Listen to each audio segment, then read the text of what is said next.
Bueno Luna. Palakpakan natin siya.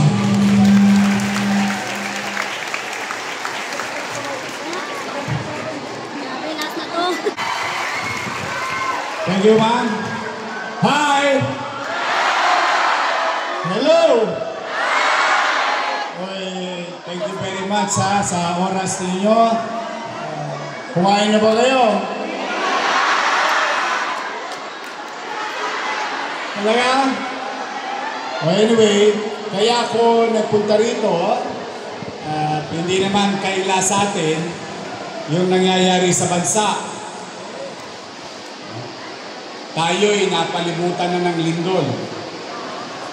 Visayas, Mindanao, Luzon. At tayo naman hindi napagkaitan ng impormasyon ng mga ahensya ng gobyerno, lalo na ng mga siyentipiko, na maaaring mangyari rin sa atin. O what they call in Metro Manila, Big One. Alam niyo naman ibig sabihin ng Big One?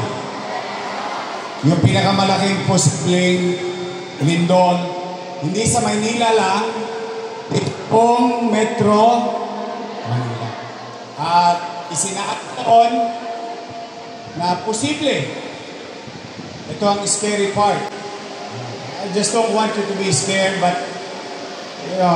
in problem solving, maigi nang lagi tayong handa. They said there is about 30 to 50,000 people may, or what you call casualty. Sino yon? Hindi ko alam. Kailan yon? Hindi ko rin alam. Pero wala na siguro pinakamabisa, tayo'y maging handa. Tama ba? I came here today to ask help. Your mayor, is asking for help. Why I opted to choose you? Because I believe in you.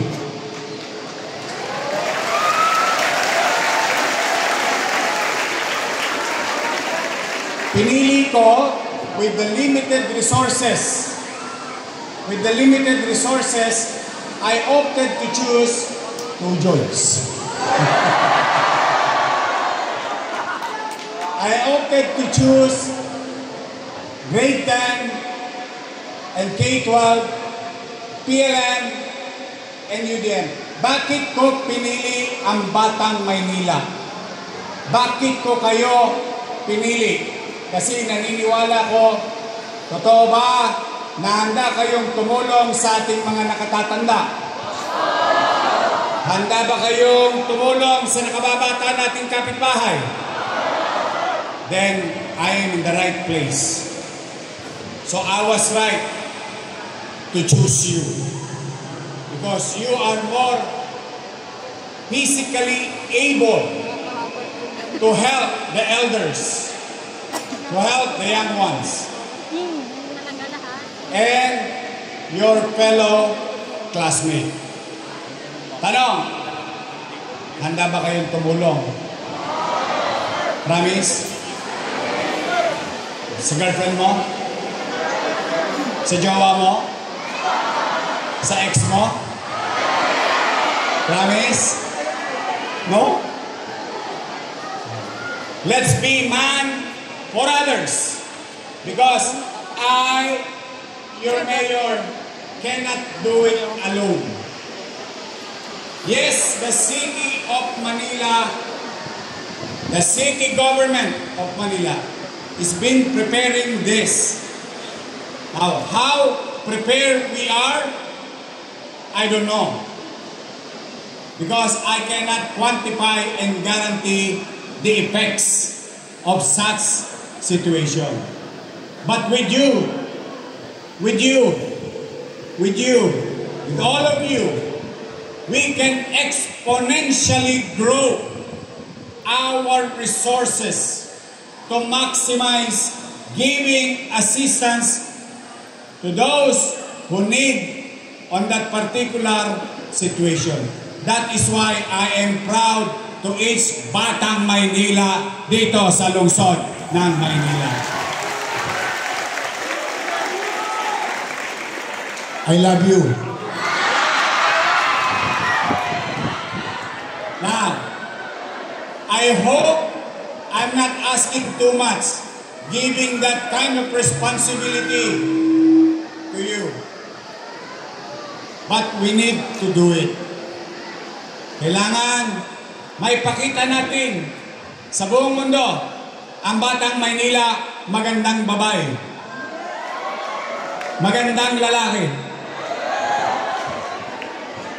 may pagmamalasakit sa kapwa. Kaya ba natin ipakita yon? Then, spare to me your few minutes of your internet or online time. Your few minutes of your data. Please find time, please 5 or 10 minutes of your data to learn on how to utilize properly, efficiently, these tools that are going to be given to you, that I entrusted to you. Naniniwala ko, mas kakapit sa edad ninyo yung matututunan nyo at hindi nyo kagad ito yung makakaligtaan. At magagat nyo sa peligro di ora. Can I have your 5 minutes of your data? Okay lang? Huwag kayong mag-alala. May sukli yun. May sukli yun. Di pa kayo kumain, di ba?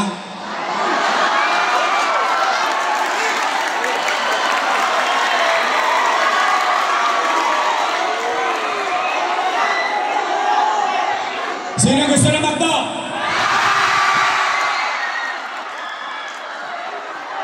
Gusto na magdo? Big Mac! Promise? Tomorrow, I will bring you Big Mac. Sa pang-umaga at saka sa panghapon, pati sa mga teacher ninyo.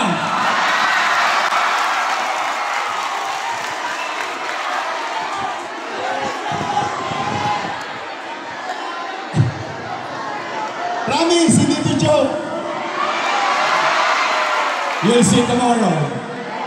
Kaya, huwag nyo ng toss kasi yung chape, yung baon, pipirin nyo na. Patadala ko kayo ng Big Mac lahat. Ngayon naman. Total, nandito na ako. And I take this opportunity, no?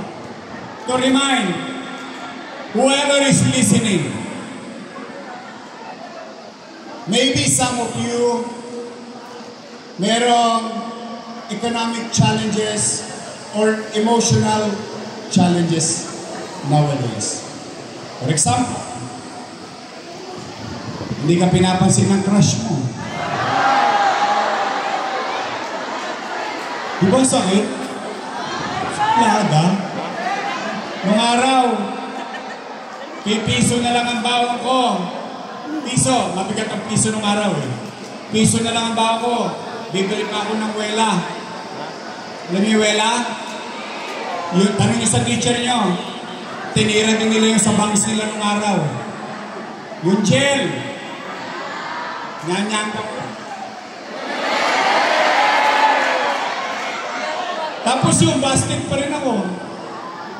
So my point is, pag binasted ka ng crush mo, move on.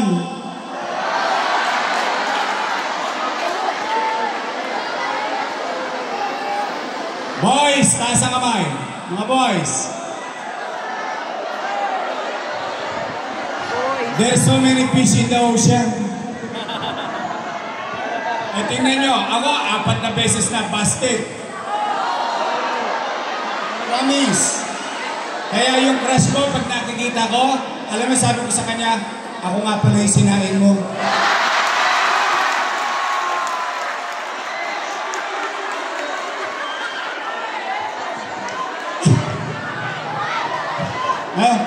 Totga.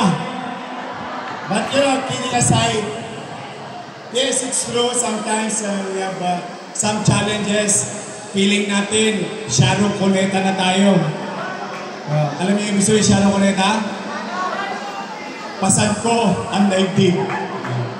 But, you know, life must go on. Always way forward. Enjoy your life today. High school is the best academic life experience ng tao. Yan talaga pinaka-the best. Diyan yung unang crush, unang busted, unang jowa.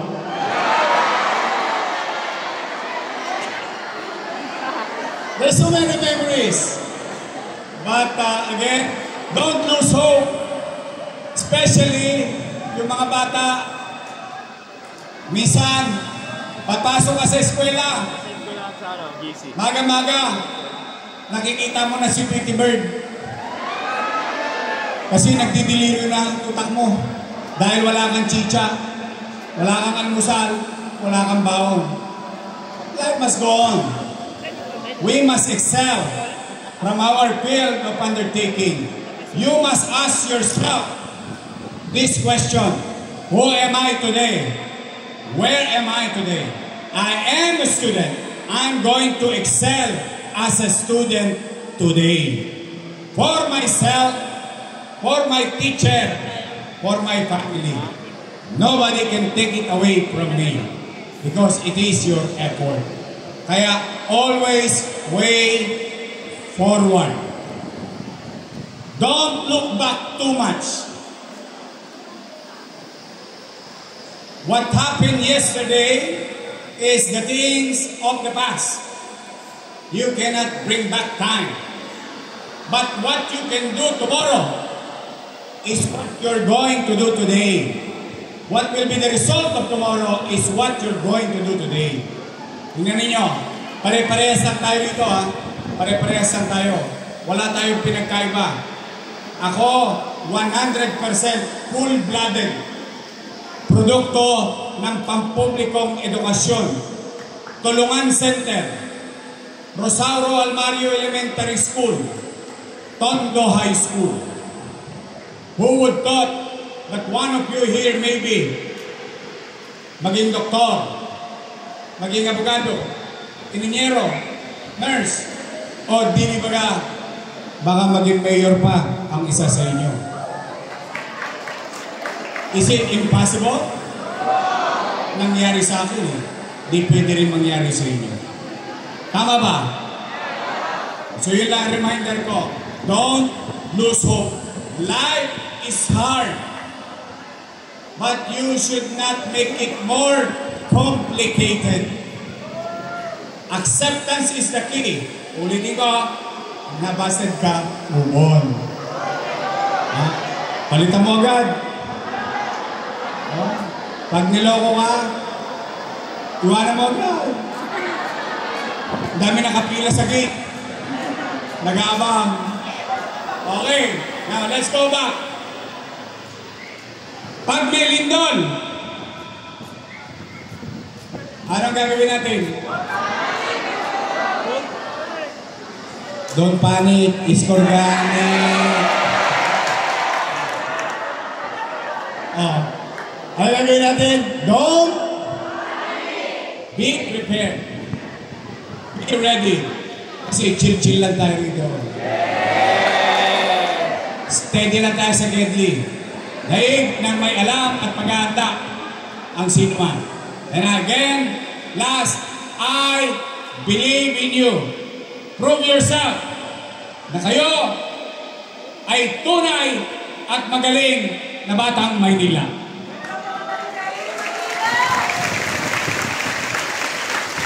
So muli, mag-iingat kayo.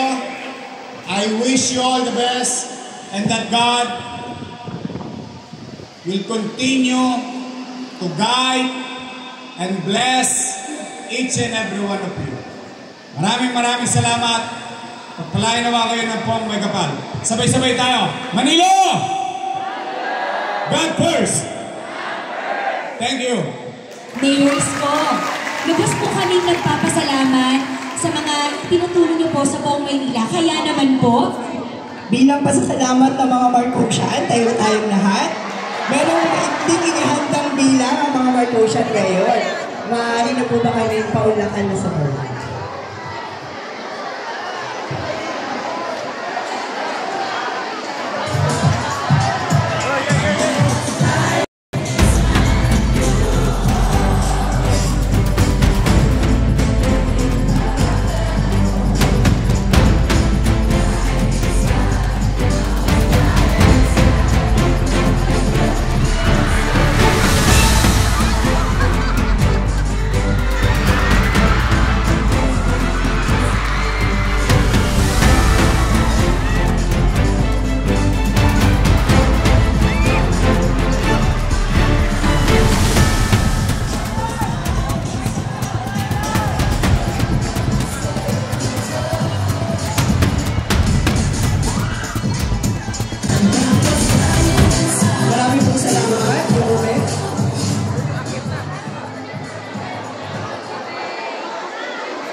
Okay, Presidents, yung mga naka-attendance po, per section po tayo ha.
First,